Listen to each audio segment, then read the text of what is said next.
नमस्कार मंडळी, तुम्ही नेहमी शेंगदाण्याची चटणी, तिळीची चटणी अशा बऱ्याच चटण्या खात असाल. आज मी तुमच्यासोबत एक अशी चटणी दाखवणार आहे जी हेल्दी असेल, पौष्टिक असेल, खमंगही असेल. त्यातल्या त्यात इडली, चपाती कशावरही तुम्ही ही सर्व करू शकता. इतकी सुरेख होते. चला तर व्हिडिओला सुरुवात करूया. येथे 1 वाटी शेंगदाणे घेतलेली आहे, 1 वाटी फुटाण्याची डाळ घेतलेली आहे. येथे आपल्याला शेंगदाणे भाजून घ्यायचे आहे आणि फुटाण्याची डाळसुद्धा व्यवस्थित अशी भाजायची आहे. आता ही फुटाण्याची डाळ मी मिक्सरला बारीक वाटून घेतलेली आहे. आता याच डाळीमध्ये आपण जे भाजलेले शेंगदाणे सालीसकट घालायचे आहे. तुम्ही सालसुद्धा काढू शकतात, पण मी येथे घातलेली आहे सालीसकट.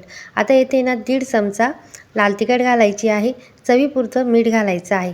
आता 7 ते 8 लसणाच्या पाकळ्या घालायच्या आहे.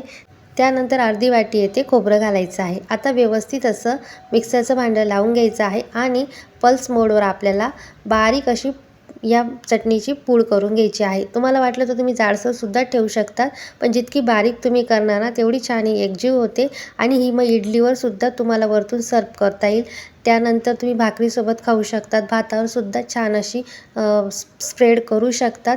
इतक्या सुरेख पद्धतीने ना ही चटणी होते. तुम्ही हातावर अगदी 1 चिमूट जरी घेतली आणि खाल्ली ना तरी खूप चविष्ट लागते. आणि तुम्हाला वाटलं ना हलकंसं जर तुम्हाला गोडवा हवा असेल तर यामध्ये तुम्ही 1 चमचा साखरसुद्धा घालू शकतात. तर मित्रांनो, इतक्या सुरेख पद्धतीने ही झटपट अशी खमंग चटणी मी तुमच्यासोबत शेअर केलेली आहे. हा व्हिडिओ कसा वाटला मला नक्की कमेंटमध्ये सांगा. व्हिडिओ थोडा जरी आवडला असेल तर लाईक करा, शेअर करा, कमेंट करा. चॅनलवरती नवीन असाल तर सबस्क्राईब करायला विसरू नका. भेटूया एका नवीन व्हिडिओमध्ये. तोपर्यंत मस्त राहा, स्वस्त राहा आणि खात राहा. धन्यवाद.